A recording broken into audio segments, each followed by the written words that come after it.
Last week, we talked about the importance of making your first or next hero's journey about you, about stepping out of the identity that your parents or society crafted for you, and figuring out the boundaries of who you are. And today, we're going to talk about the big picture hero's journey. So, the social one, the communal one.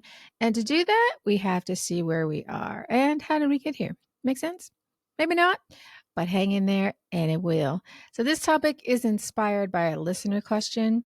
There aren't many of you out there, but there are a curious group with questions. And I want to take a moment to thank you for listening and sharing your thoughts and questions. It really does mean a lot to me. We're small in number, but I believe the questions that we are asking and the work that we are doing matters so much. And I appreciate you being a part of the collective effort to grow out of the fear and trauma of the past and into a beautiful future. So we don't all need to have the same vision of what that looks like. We do need to be willing to share the path. And if Fantasia helps you in any way, please consider liking, sharing, and subscribing because it helps others to find us and connect their energy to ours. 1+1 isn't 2, it's like 25 when it comes to energy and power. So the more, the merrier. All right. So how do we get here? That's a big question. There's here. So here is the 24-hour fear mongering. It's either about getting swept away in a flood while you're asleep, nuclear war, immigrant invasion, or waiting for disclosure that aliens are soul sucking demons and there's no escape. Here is sky high debt and not being able to afford housing, food, or things that were within our reach with a one income household 20 years ago when now you have two incomes. Here is over 3 million kids on drugs for ADHD. Here is where 20% of women and 25% of men experience sexual violence in their lifetimes. Here is where 42% of Americans will experience dementia in their lifetime. Here is where strangers have more influence over your kids than you do because they spend most of their day in daycare or in a school with a teacher that's a stranger. Here is where most of us never put our feet on the grass once in a single day. Nowadays, here is also where we might not see a blue sky for days on end. So here is sickness, living not in tune with nature, eating lab-grown chemical sprayed food, and being estranged from other people. How do we get here? Well, I never thought I'd be one of those people who say, things were better back in my day. But back in my day, I've said this before, moms were home. Kids were running in the streets, or maybe they were out in the woods or miles from home. It didn't really matter. Wherever we were, it was pretty safe to be there. We had freedom, curiosity, and no supervision because we were responsible. My mom was a stay-at-home mom, so we were a single income family, one car, and I never remember wanting for anything. Part of that was because most people didn't have dreams about designer clothes and living in certain neighborhoods. There were some trouble kids on the block for sure, but they were the minority. It wasn't everybody. Back in the day, I felt safe. I could buy what I wanted without going into debt over it. I might have to save and delay gratification, but most things were within reach. I had real friends, and we could talk about anything. It wasn't this superficial frenemy thing that kids have today. Entertainment was wholesome, mostly. I didn't have to worry about watching a movie and being hit over the head with kiddie porn or steamy gay sex scenes. The biggest difference was emotional and physical safety. I don't say that because I'm being nostalgic for a time that never really was, that was romantic or fun. It really was safer. And I want to talk about what happened to destroy all that because, as I said, we have a personal hero's journey and a collective one. And if all we're thinking about on our hero's journey is ourselves, we may create an even worse situation than the one we're in. We don't want to make things even worse, right? So here's how I see it. And I've seen a couple people talking about this with the focus on different areas. But back in the 40s, we had World War II. Women had to work because men were off fighting. And that's great. Women got opportunities that were denied to them before. And so they had options. They had some financial freedom. They weren't waiting on their husbands to give them money. They were now making their own. Obviously, this increases self esteem and pride and abilities. But what happens when the men come back? Well, would you want to give up your job and your freedom or the thing that gives you a sense of identity and purpose? And here's the thing, if everything's working well, dad's a good provider, mom's a good caretaker of the house and the kids and her husband, herself, and both appreciate each other. And the single income home is a good deal. Mom gets taken care of, dad gets taken care of. They both get to put their feet up at the end of the day and have dinner together as a family. They have time and energy to enjoy each other and the kids, and they can talk. It's the best of all worlds for the whole family. But for a lot of people, this isn't what was happening. Dad wasn't a great provider, or maybe he made good money, but he drank it all up at the bar, or spent it gambling or on girly shows. Or maybe he was verbally or physically abusive to his wife or kids. So mom had no job, no options, and they stayed together out of financial necessity. So that was the worst of all worlds. This kind of happened to me. When I was newly married and a new mom, we had no money. There was just enough if we budgeted well. We'd have enough for necessities, but nothing extra at all. I thought I could work and should work so things wouldn't be so tight. And the only way that would make sense was if my husband watched our daughter. Obviously, otherwise, I'd be giving all that money that I made to childcare and it wouldn't be worth it for someone with no job skills. So that's what we did. Only he wasn't giving her the care that she needed. And so that lasted one day. And when I ended up leaving that situation, I started from scratch with no job experience or skills. So naturally, I was making nothing. And this is why women don't want to be in the stay at home mom situation.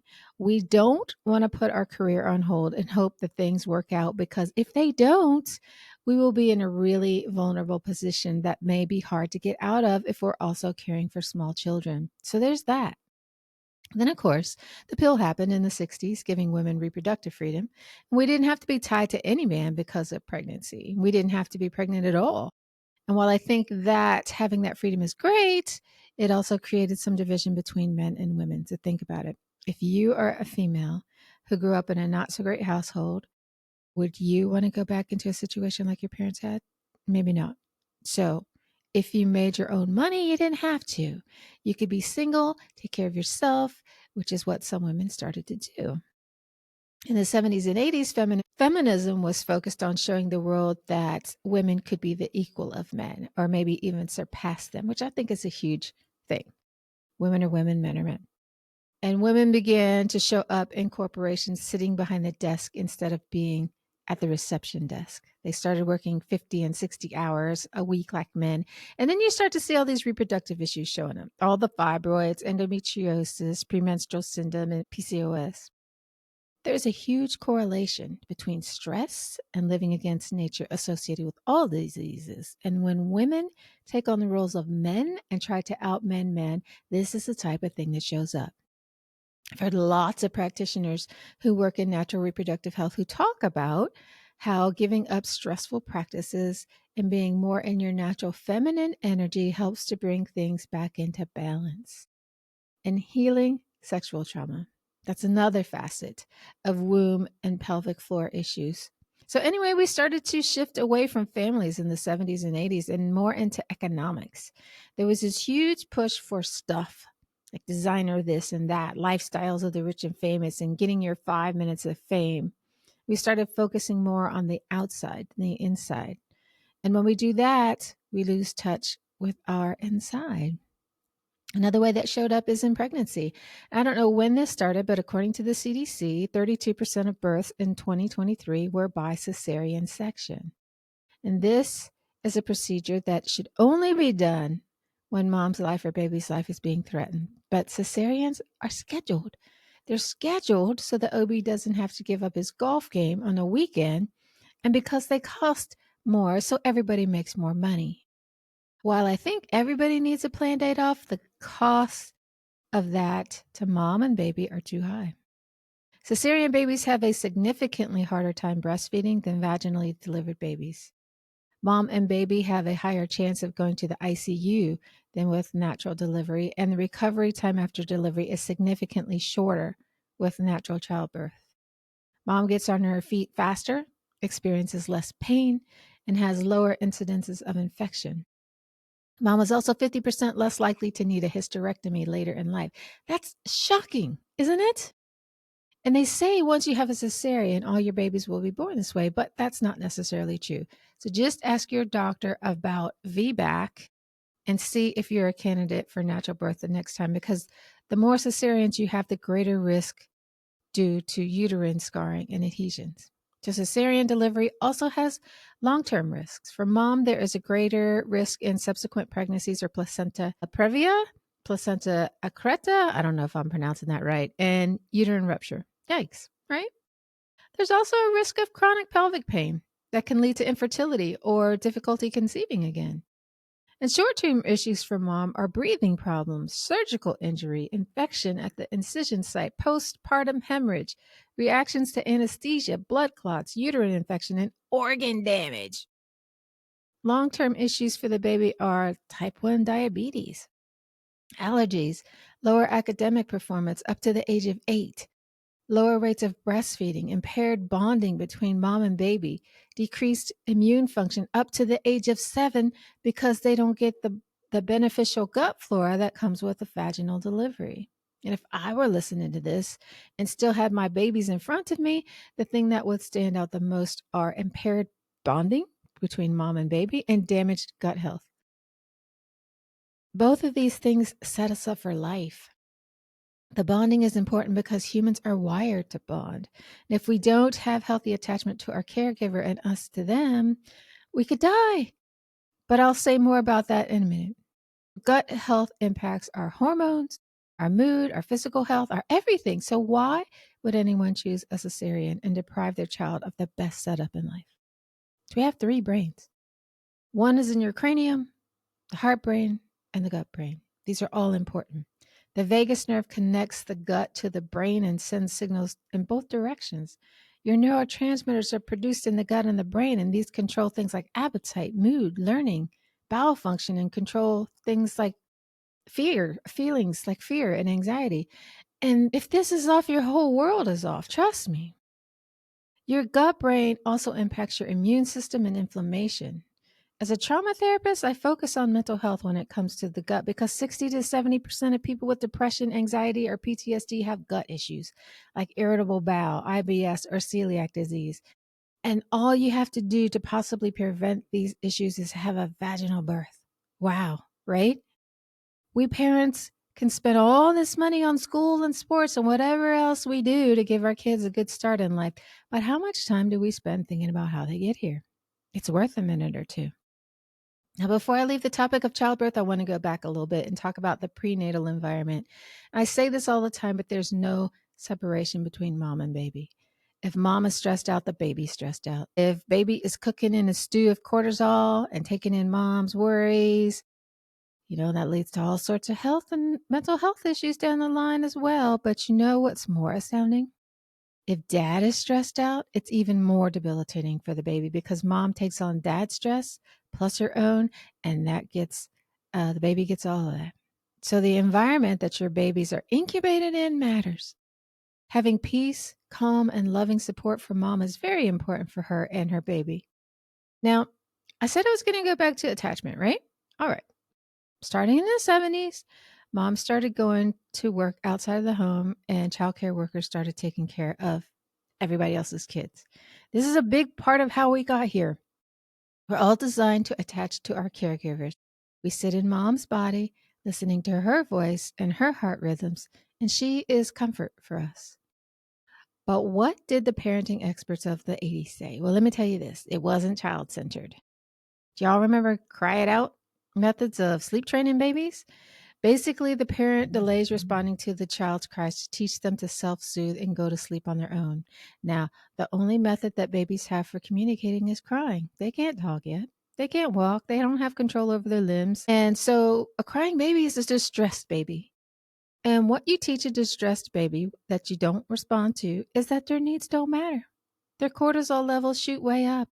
And even when they stop crying, their cortisol levels stay elevated. And when they get older, they have trouble with emotional regulation and are prone to stress-related illnesses like heart disease or autoimmune conditions. They can be clingy in relationships or be distant and emotionally cold. So why were experts saying this? It's because mom needed to get some sleep so she could go to work the next day. And when the kids came home from school, they let themselves in with a key and they did their homework and they started making dinner. We thought of this as building responsibility, character, helping the family out and building independence. And it did, unless the kid was sensitive and had a lifetime of neglect. And then it just felt like abandonment. I mean, think about it. Imagine that you were 12 years old coming home from school to an empty house and no one's there. You got yourself up, made your own breakfast of cold cereal, and got yourself off to school and really didn't talk to anyone that morning because everyone was getting ready for their day. Then you spend all day with people who you're not connected to or bonded with, and then you go home alone. If you're lucky, the whole family sat down together and ate. And lots of people still did that in the 80s. But if you weren't lucky, your parents may have been preoccupied with laundry, their careers, watching TV, or unwinding to even check in with you.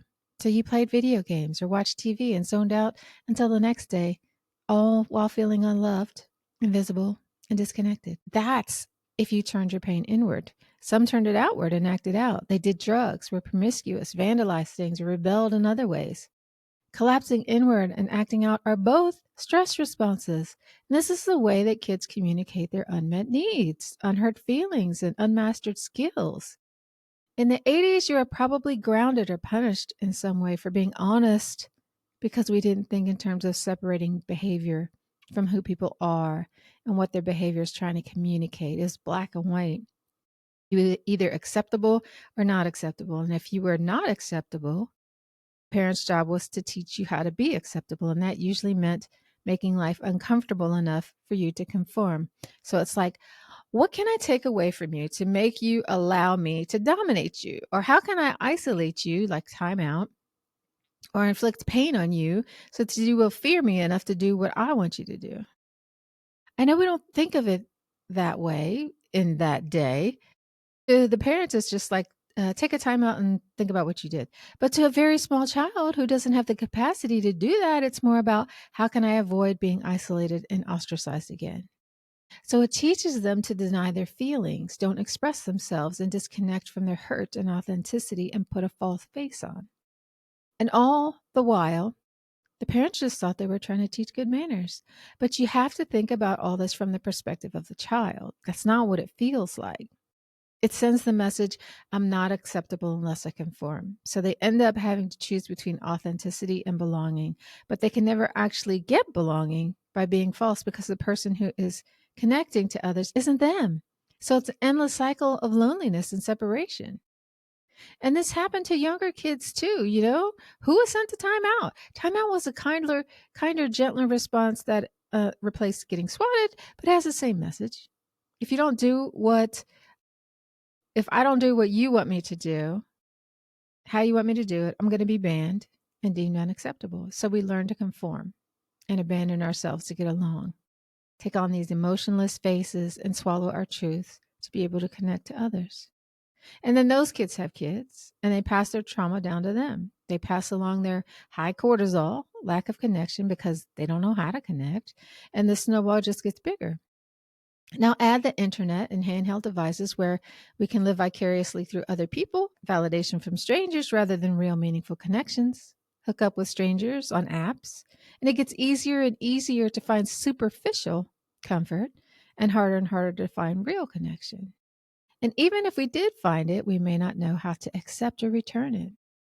I don't want to slam the 80s. The 80s had lots of great things going on, but I wanted to give you an idea of why we're so fractured and traumatized today. The unhealed trauma of the parents is always passed down to the child. Just as the mother is the holder of the husband's emotions, the kids are the holder of their parents' emotions in most cases. So even things that never happened to you can be in your energetic field. And we call this intergenerational trauma, and it shows up holistically, so mind, body, and spirit. So if we are more distant and detached than ever, what is the way back? Where is the collective hero's journey going? Or could it go? Well, anthropologist James Sussman thinks that maybe it's a return to the old ways. And I mean all the way back to the hunter-gatherer ways of living. He's the author of Affluence Without Abundance, which is based on his experience of living with the Bushmen of the Kalahari Desert off and on for 25 years. You've probably seen this on social media, but the Bushmen only work 15 hours a week to get food and then another 15 to 20 doing domestic chores. So they have loads of free time to spend with their family, friends, relaxing or exploring things that they want to do for themselves. Sussman reported that the Bushmen were happy because they had few needs and the skills to acquire them. And they were content with what they had. They didn't think about happiness and didn't have a word for that in their language. They're very present moment oriented, and that changes everything. They don't have anxiety because that's future focus. So imagine. Anthropologist Robin Dunbar says something similar. He said that humans thrive in groups of 150 people and 5 intimate friendships. And the bigger the group gets, the more difficult it is for people to know each other and to manage the group's resources and activities. And once it gets bigger than this, we start needing rules, structure, and processes to get by. And we begin to lose connection and meaning. Things just become procedural, dutiful, not friendly or heart-centered because we don't know each other. When you're in a group of this size, you care because it's personal. Everyone has a stake in the game, so you matter. With the right people, you feel cared for and protected, and you provide others with the same feeling. One of the things that I talk about to my clients is about relationship and where do you stand. Our culture sees people in terms of hierarchy, and we treat people accordingly, except that the only place where you can have a true relationship is when you and the other person are on the same level. And that only happens in small groups like this, where everyone needs everyone else. So how do we incorporate these ideas into a new vision of a collective future? Well, I love James Sussman's idea of living small and with present moment awareness. I also love Robin Dunbar's idea of having 5 intimate relationships and living and working in a group of roughly no more than 150 people. So every relationship is personal and meaningful. I talk often about creating some sort of intentional community where people who want to live a connected life can do that in harmony with nature. And in order for that to work, there has to be more than just a small group of people because all of those things I talked about are still true. We're still a culture of generational trauma that stems from neglect and detachment from the generations that came before. I don't say that to beat up on anybody. It's culture wide. We're all in it. And we're just now seeing the impact of that. So it is what it is. And what are we going to do about it? Well, I would suggest that an easy place to start repairing the break is within ourselves. And that's through coherent breathing or heart rate variability breathing. If you search YouTube, you can find tons of free videos right now and get started. But before you do, let me explain what it is. So coherent breathing and heart rate variability breathing are the same thing, but they're looking at this thing from 2 different angles. Coherent breathing is called that because when you do it correctly, your heart, brain, lungs, gut, and hormones sync up and work together in perfect harmony. Heart rate variability is a measurement of the variation between heartbeats. And if it's high, the parasympathetic nervous system is dominant and the body is in a state of relaxed recovery. If it's low, the body is in a state of stress and exertion. So HRV, heart rate variability, is a valuable tool in assessing overall health and identifying health risks.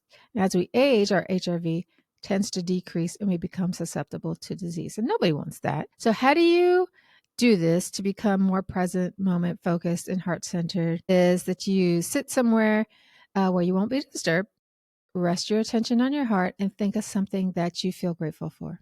To allow that sensation to stay present. And then breathe slowly and deeply through your nose.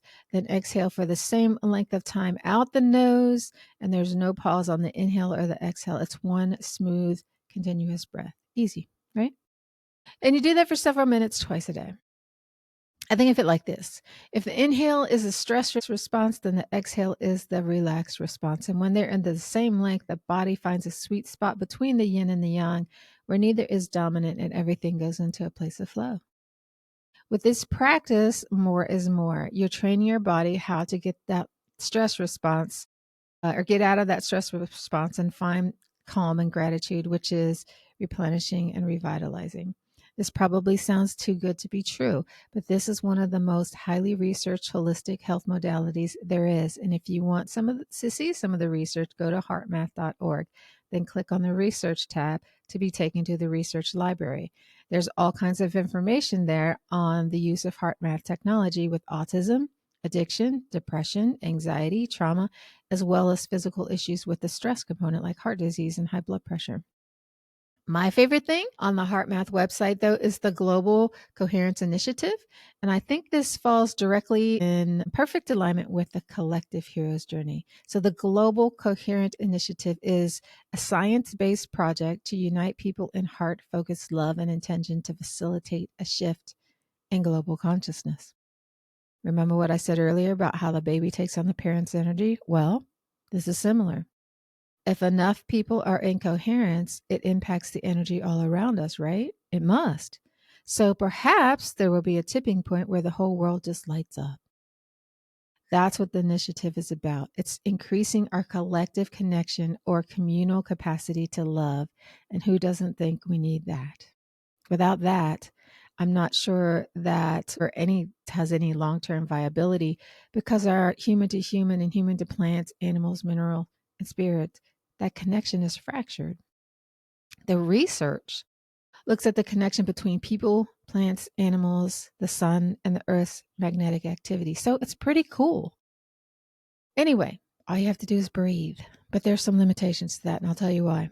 You could be breathing just like I instructed, and it feels perfect, but you're not getting in the rhythm. If you don't actually have the HeartMath device, you're not going to know.